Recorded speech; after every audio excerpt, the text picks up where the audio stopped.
You will sleep well with this video. Let the soft rhythm of history guide you into dreams as we journey through the life of Napoleon Bonaparte. This is not just a story of war and glory, but of ambition, love, betrayal, and quiet moments in between. Imagine candlelit strategy rooms, snow-covered battlefields, and the echo of marching boots fading into night. Close your eyes and let the whispers of Europe's past lull you into rest. Tonight, history becomes a lullaby, and the footsteps of an empire will gently lead you to sleep. Chapter 1. The Boy from Corsica.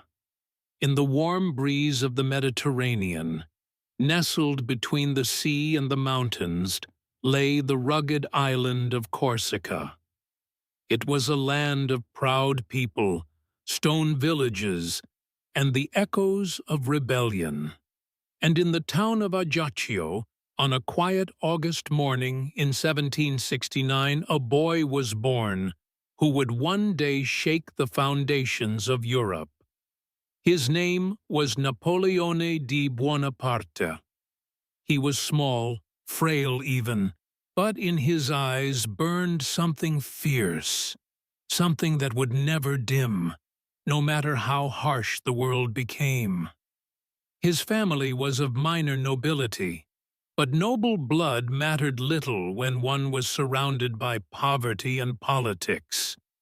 Corsica had only recently been handed from Genoese control to France, and the locals were restless, proud of their heritage, suspicious of their new rulers. From a young age, Napoleon learned what it meant to be both an insider and an outsider. He spoke Corsican at home, Italian with his tutors, and only learned French properly when he was sent to study on the mainland. There, in the cold stone halls of the Brienne Military Academy, young Napoleon stood out, not because he was charming or well-connected, but because he was silent, intense, and utterly focused. While other boys joked and played, he read books on Roman generals and memorized maps. He was mocked for his accent, his size, his provincial origins. But Napoleon endured, quietly storing each insult like fuel. He had no intention of being just another officer. He intended to rise, and rise far. "I was born when my country was dying," he would later say of Corsica, "and I was born to avenge it." The French Revolution was still years away, but the world was already shifting. Monarchies teetered, ideas stirred like storms in the minds of men, and far away in a small room lit by a single candle, a boy plotted the future. Not with cruelty, nor even pride, at least not yet, but with a calm certainty that he was meant for more. And history, as it would turn out, agreed with him. Chapter 2. Cadet of Cold Stone and Quiet Fire. The road to greatness was paved not with gold, but with silence, study, and steel. At the age of 9, Napoleon left Corsica for the French mainland. He crossed the sea like an exile, carrying with him the sounds and scents of home, olive trees in the wind, the stern voice of his mother Letizia, and the proud fire of a Corsican heart. But in the grey stone walls of Brienne Military Academy, none of that mattered. Here, he was not a son of Corsica.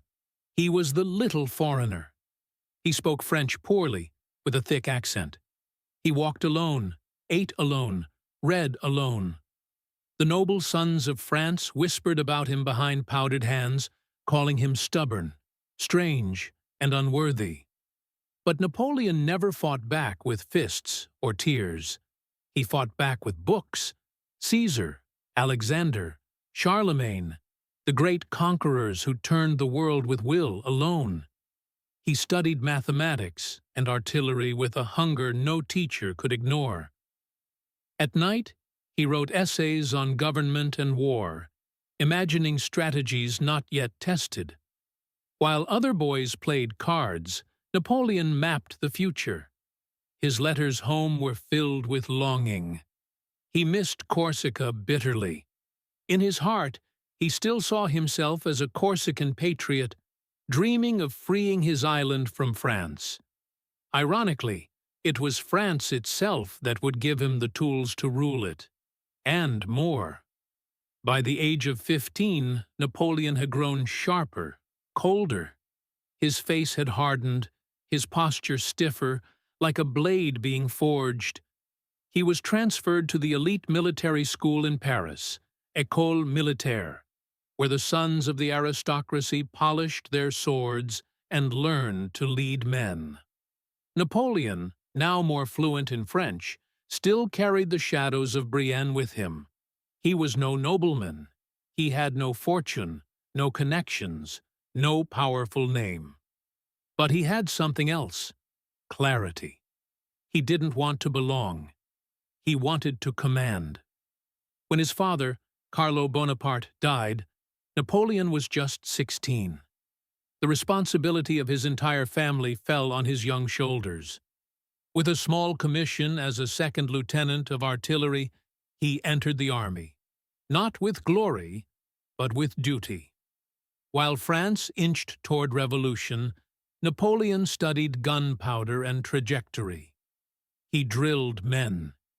He watched the old world crumble from the sidelines, biding his time. He wasn't ready yet, but the world was changing. And change was exactly what he was waiting for. Soon the storm would come, and Napoleon would ride it. Chapter 3. The Revolution's Child. The year was 1789. France trembled. The Bastille had fallen. The old world of kings and courts was being pulled down by the hands of starving men. In the streets of Paris, shouts of "Liberté, égalité, fraternité" echoed like thunderclaps. Nobles fled, heads rolled, and the revolution, once just an idea, had become fire. And in the shadows of this storm, Napoleon Bonaparte watched.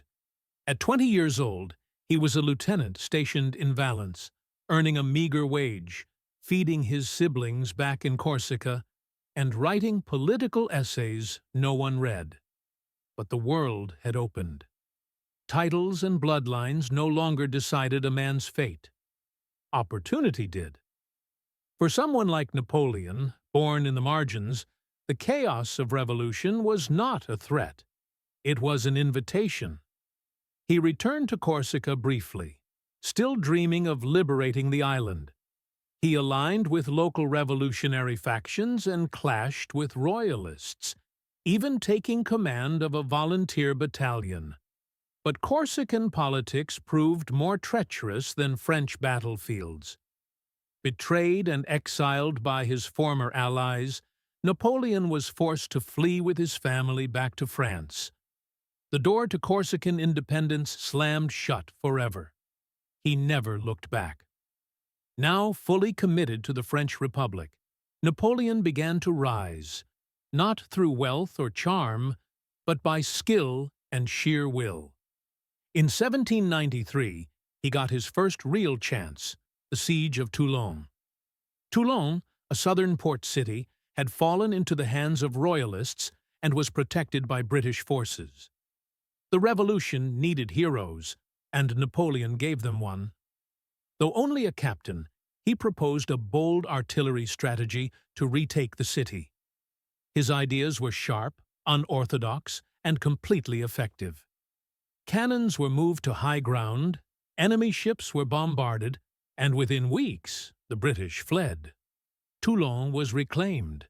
Napoleon was promoted to brigadier general at just 24. Paris took notice, but the revolution devoured even its heroes. Robespierre fell, the Jacobins turned on one another, and heads kept falling into baskets. One wrong word, one misplaced letter, and even a general could lose everything. Napoleon, too, was arrested briefly, suspected of being too close to the fallen regime. But he kept quiet. He waited. Then came 13 Vendémiaire, October 5th, 1795. Royalists marched on Paris. The new government was panicking. They needed someone ruthless, someone precise, someone who could stop a rebellion in a single afternoon. They gave Napoleon command. He gave the rebels a whiff of grape shot. Artillery thundered through the streets. In moments, the uprising was crushed. Napoleon had saved the Republic and made himself known. He was given command of the Army of the Interior and, more importantly, access to the political elite. He was no longer just a soldier. He was becoming a name. One whispered in salons, one feared in back rooms, one etched in the edge of every map. Chapter 4. The Italian Lightning. In the spring of 1796, the French Republic handed the reins of its ragged, demoralized army of Italy to a young general no one quite trusted. But everyone had begun to fear. He was only 26. He was short, awkward in conversation, and had no experience leading a full army. His name was Napoleon Bonaparte. His men were starving, barefoot, and bitter. But when he stood before them for the first time, something shifted. He didn't speak like a politician. He didn't promise gold or glory. He spoke of hunger and victory in the same breath. "Soldiers," he said, "you are naked, ill-fed. I will lead you into the most fertile plains in the world. There you will find glory, riches, and honor." And they followed him. Across the Alps and into northern Italy, the campaign moved like a blade through cloth. Napoleon didn't fight like other generals. He moved faster, struck harder, took risks others feared. He separated enemy forces, isolated them, and crushed them one by one. The Austrians, who had long dominated Italy, were stunned. At Lodi, he seized a crucial bridge under heavy fire, charging with his men through smoke and bullets. That was the day his soldiers stopped calling him the Little Corsican and started calling him the Little Corporal. It was a name of affection and awe. In Milan, cities opened their gates to him. Statues were raised. Artists painted him as a new Caesar. But Napoleon, though flattered, never lost focus. Each victory was a stepping stone, each treaty a delay. He kept pressing forward.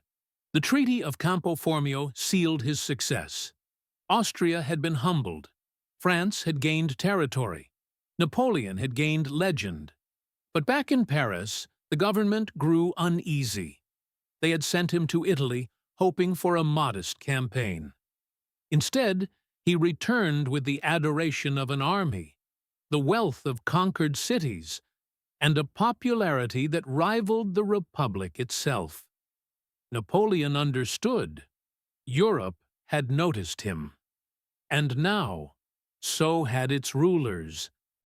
Chapter 5. Moonlight over Egypt.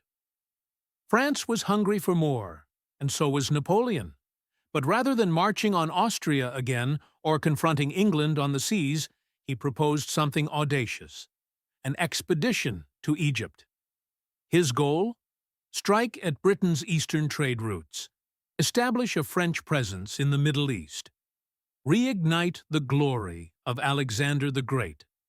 He cloaked ambition in strategy, and the government, eager to send him far from Paris, agreed. In 1798, a fleet set sail.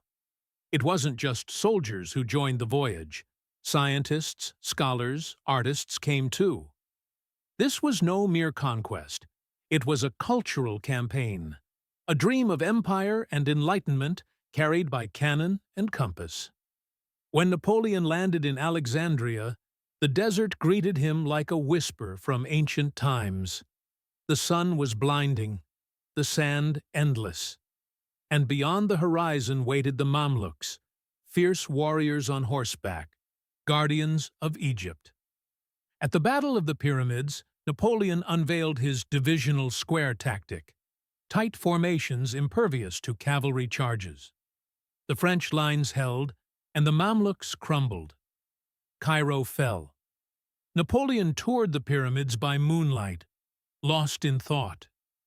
He whispered to his men, "Soldiers, from the height of these pyramids, 40 centuries look down upon you." But victory didn't last long. The British, under Admiral Nelson, destroyed the French fleet at the Battle of the Nile. Napoleon and his army were now stranded. Supplies ran low. Morale dipped. In Syria, disease and Ottoman resistance ground the campaign to a halt.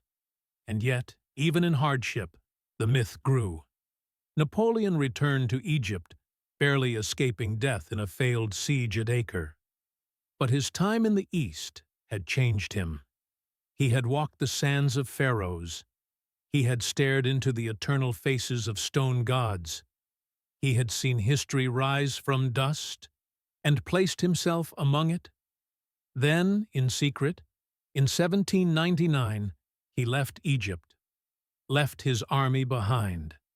France was calling, and he would answer like a man who had stared at empires and decided to build one of his own. Chapter 6. The Return and the Coup. The sea was restless as Napoleon stepped back onto French soil in October 1799. He had abandoned an army in Egypt. He had defied the Directory. But he returned not as a fugitive. He returned as a hero. France was fractured. The revolution had devoured itself. The Directory was weak, corrupt, and despised. People longed for order, for strength, for someone who could end the chaos. Napoleon didn't come back to be a general again. He came back to take France itself. At just 30 years old, he was a national idol. His face adorned coins, his victories sung in the streets. He moved with care, meeting secretly with key figures, building alliances with politicians, soldiers, and the ambitious. The people might not have trusted politicians anymore, but they trusted the man who had made Italy bow. On 9th November 1799, or 18th Brumaire, as the revolutionary calendar called it, Napoleon made his move. With troops loyal to him, he entered the chambers of government under the guise of defending the Republic from a conspiracy. There was shouting, confusion, even violence. Some accused him of tyranny, others fled in panic. But by the end of the day, the Directory was gone. The old Republic had crumbled. In its place rose a new form of government, the consulate. There were 3 consuls, but only one truly mattered. First consul, Napoleon Bonaparte. He didn't crown himself king, not yet. He spoke of liberty and, the revolution, of protecting the Republic. But in the background, he moved swiftly. The Constitution was rewritten. The press was silenced. Power consolidated in one man's hands.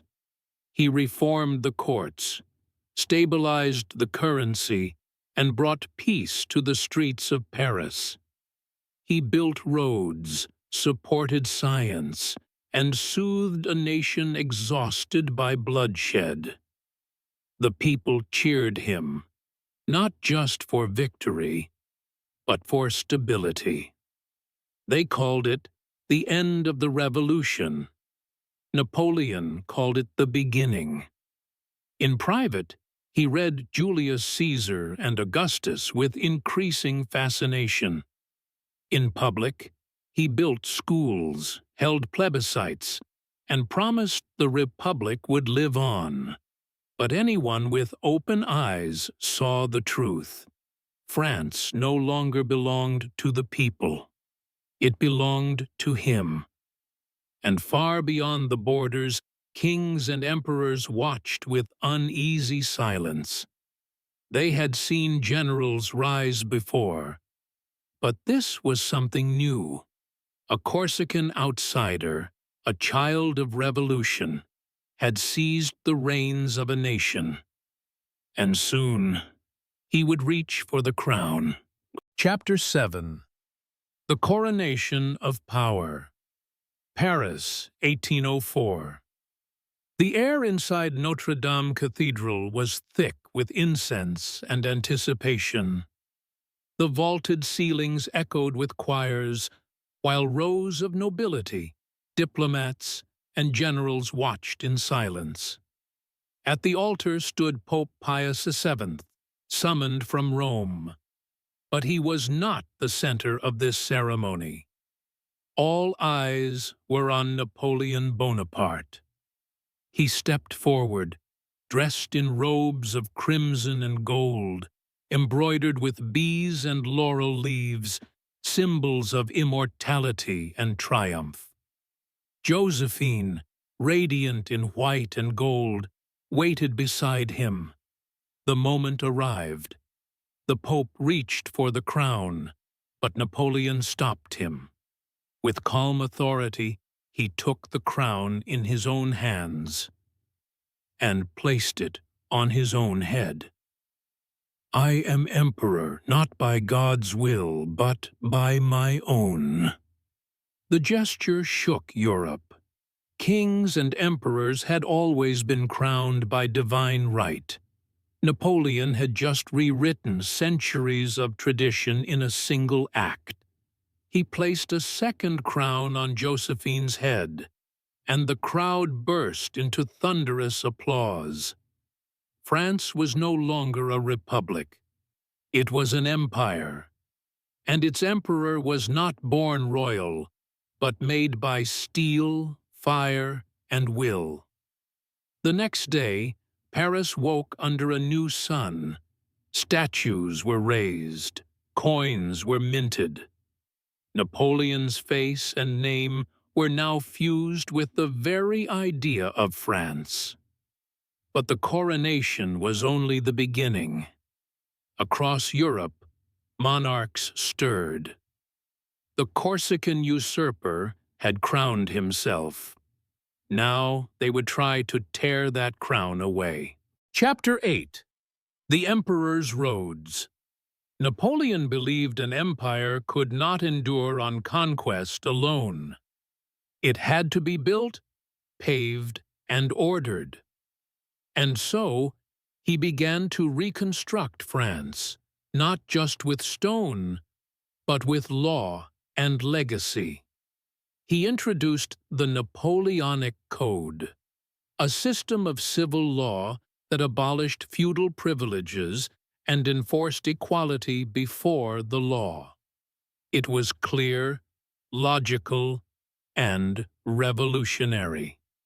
Not only did it shape France, but its influence would later echo through the legal systems of Europe, Latin America, and beyond. He built roads that stretched across provinces like veins through a living body.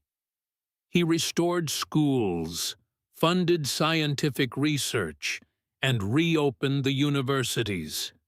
He revived the Bank of France, stabilized the franc, and brought inflation to heel.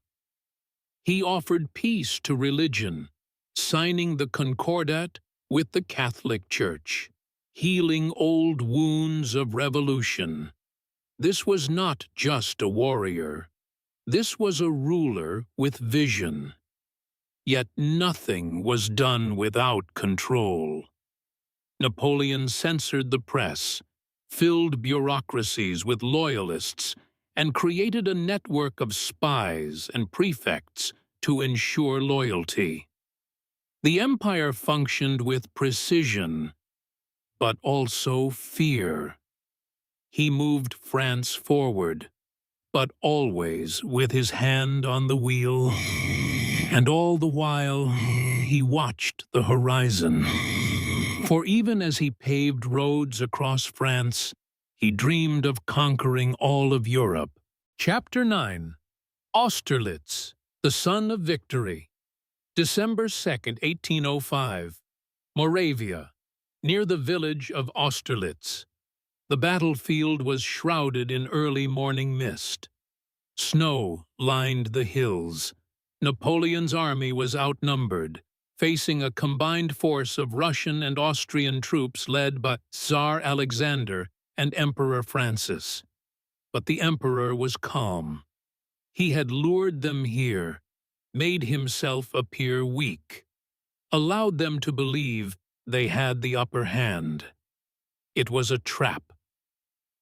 As the enemy descended from the Pratzen Heights to attack what seemed to be a weak French flank, Napoleon launched his real plan, a devastating counterattack straight through the center, splitting the coalition army in two. The mist lifted.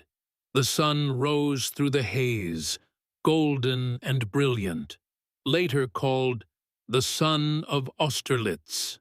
By the end of the day, tens of thousands of enemy soldiers lay dead or scattered.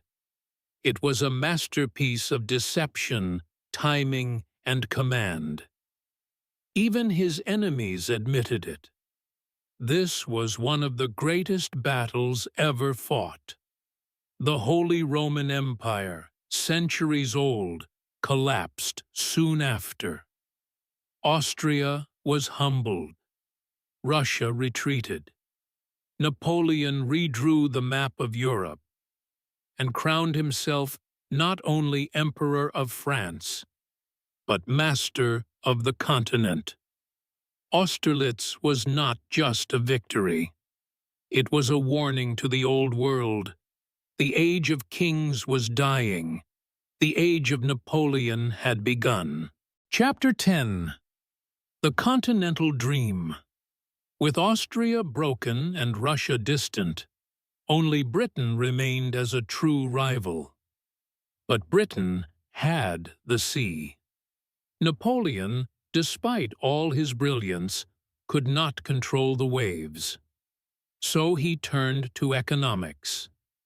In 1806, he issued the Continental System, a grand strategy to blockade British goods from the ports of Europe. If Britain could not be defeated in battle, it would be starved into submission. One by one, he pressured or conquered nations into closing their harbors. Prussia, Spain, the Netherlands, much of Italy. He redrew borders, installed puppet kings, including his own brothers, and created the Confederation of the Rhine, uniting German states under his influence. But the dream was fragile. Smugglers defied the blockade. Britain retaliated with its own, even harsher. Economies suffered, and not all kings liked their new master.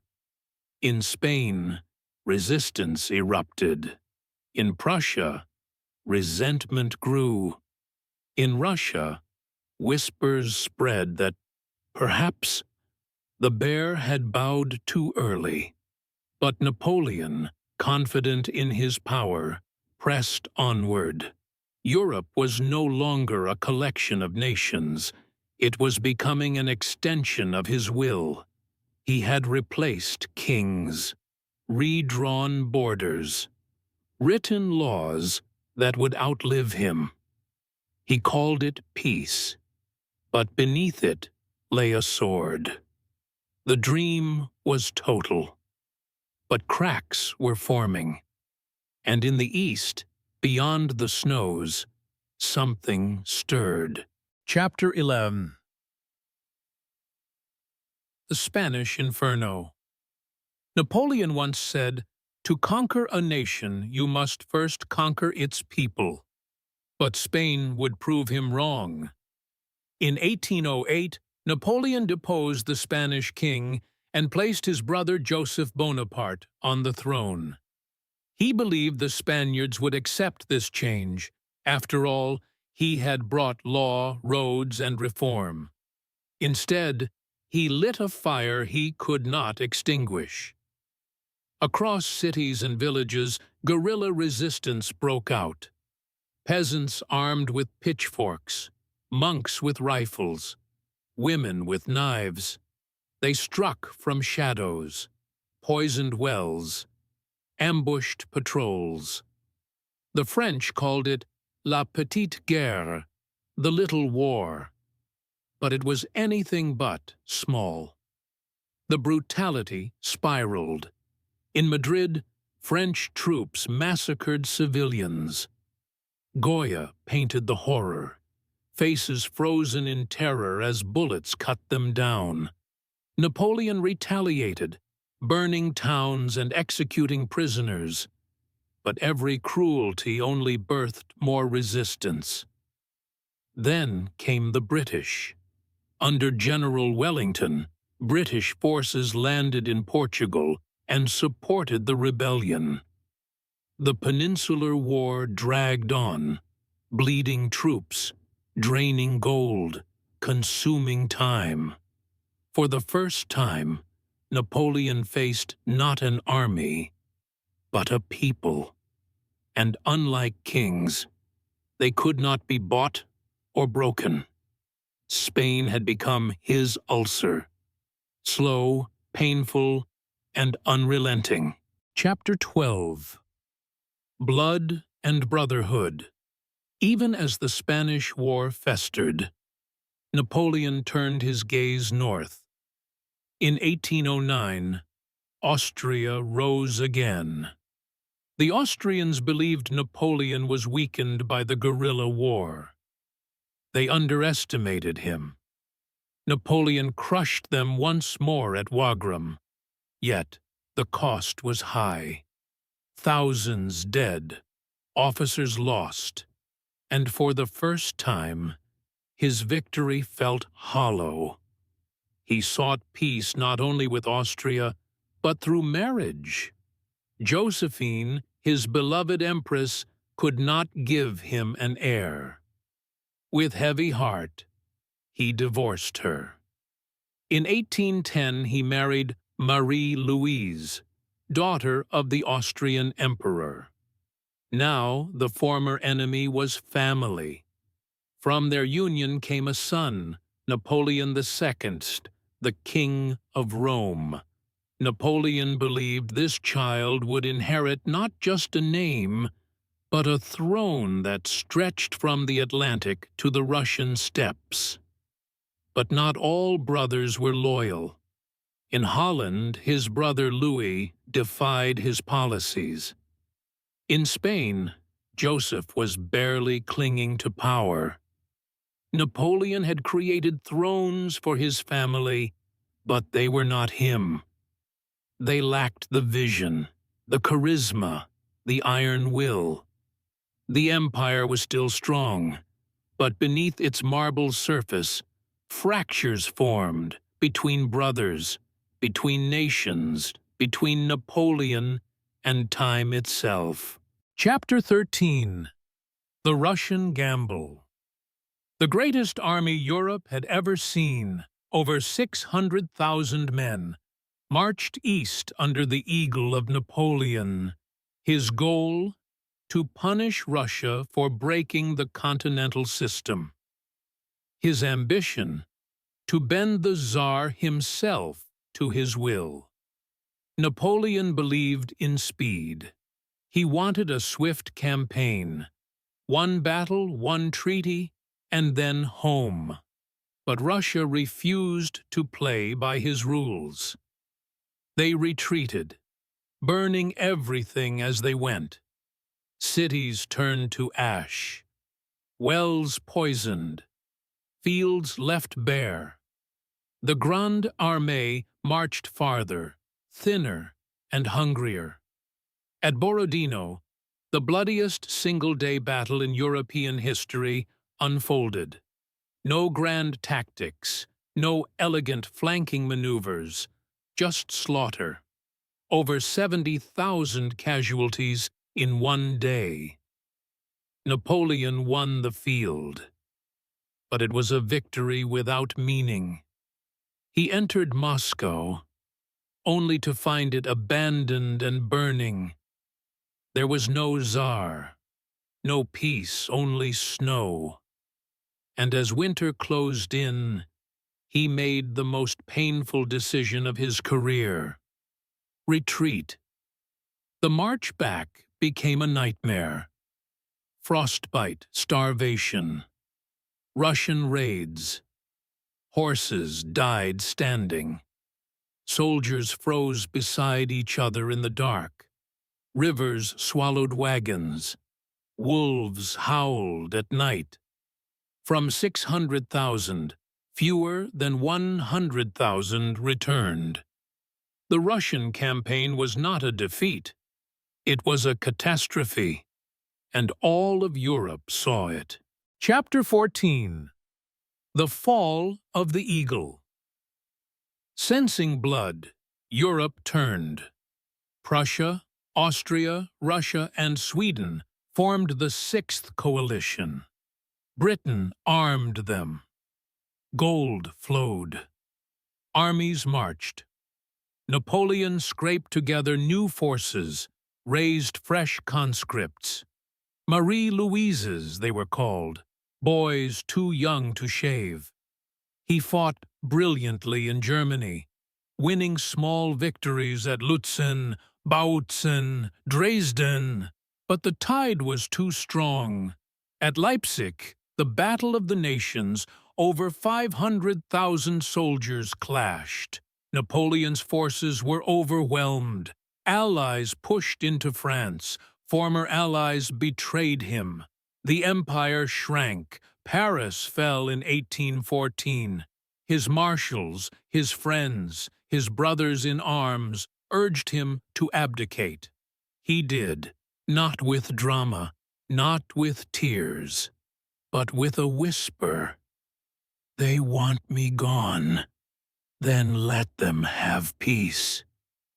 They sent him to Elba, a small island off Italy. A king without a throne, an emperor without an empire. A man who had touched the heavens, now watching from afar. But they had made one mistake. They left him alive. Chapter 15. The 100 Days. The Eagle had landed. Napoleon escaped Elba, returning to France with a handful of men. He marched north, unopposed. Soldiers sent to arrest him instead knelt before him. "Vive l'Empereur!" they cried. The people had not forgotten. Louis XVIII, the restored Bourbon king, fled.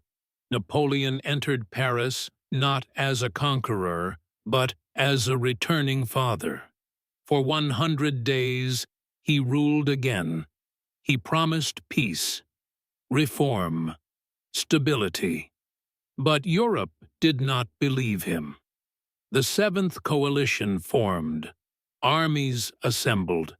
The drums of war echoed one final time, and Napoleon, who had once ruled from Lisbon to Warsaw, prepared to fight one last battle against fate, against time, against the entire world. Chapter 16. Waterloo, June 18th, 1815. A field near the village of Waterloo, Belgium. It had rained the night before. The fields were mud, the skies gray. But Napoleon stood tall. Once more, he wore the gray coat, the bicorn hat, the uniform of a commander of destiny. Before him stood the Duke of Wellington, backed by British, Dutch, and Belgian troops. To the east, the Prussians under Blücher were marching to join the battle. Time was against him. Napoleon's plan was bold. He would smash Wellington's center before the Prussians arrived. Cannons roared. Cavalry charged. The French fought like lions. The Imperial Guard, Napoleon's elite troops, advanced with deadly discipline. But the British lines held. Then came the Prussians. They struck Napoleon's flank with force and fury. The French lines wavered. Retreat turned to rout. The Imperial Guard made a final stand. But even they broke. A voice cried, "La Garde recule." The Guard is retreating. It was over. Napoleon fled the field, not as a conqueror, but as a fugitive. The 100 days had ended, and with it, the age of Napoleon.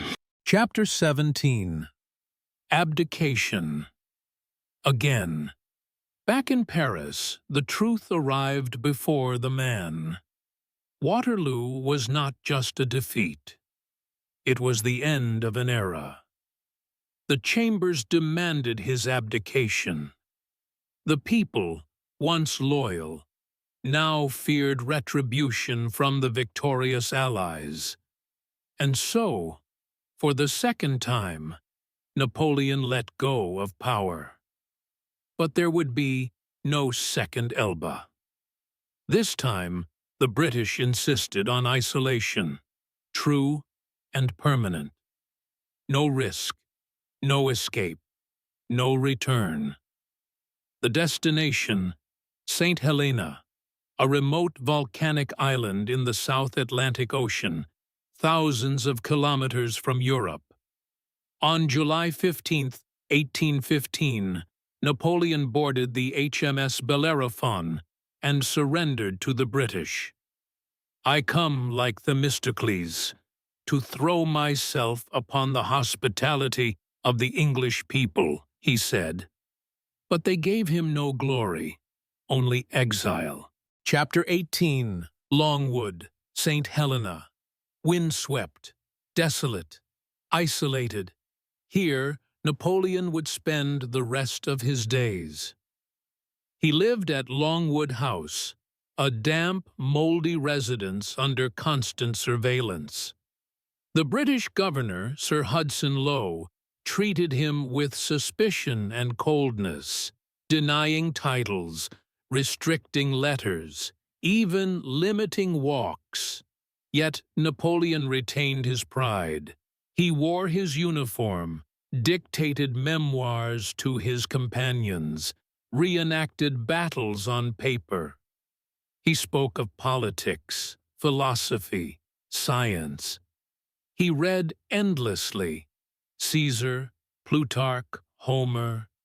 He insisted on being called emperor. But the loneliness gnawed at him. His health declined, stomach pains, weight loss, fatigue. He missed his son. His wife never wrote. His empire was now a lesson in history books. The man who had redrawn Europe was now a prisoner of time. Chapter 19. The Last Sunset. May 5, 1821, a heavy storm rolled over St. Helena. Thunder cracked across the sky. Napoleon lay weak, surrounded by the few loyal companions who had followed him into exile. The pain in his abdomen had worsened. He could barely speak. His final thoughts were of France, of his son, of glory lost, but never forgotten. In delirium, he whispered names: Josephine, Lodi, Austerlitz, then one word, one last breath: France, l'armée, tête d'armée. He died at 5:49 p.m. No shots were fired, no anthems played. Only the wind howled across Longwood. Napoleon Bonaparte, general, emperor, exile, was dead. He was 51 years old. Chapter 20. Legacy of a Titan. They buried him on St. Helena, under a simple stone marked only, Sigit. Here lies. But death could not bury his legend. Years later, in 1840, his remains were returned to Paris. Over 1 million people lined the streets. Cannons fired. The Seine was crossed in silence. His tomb was placed beneath the golden dome of Les Invalides.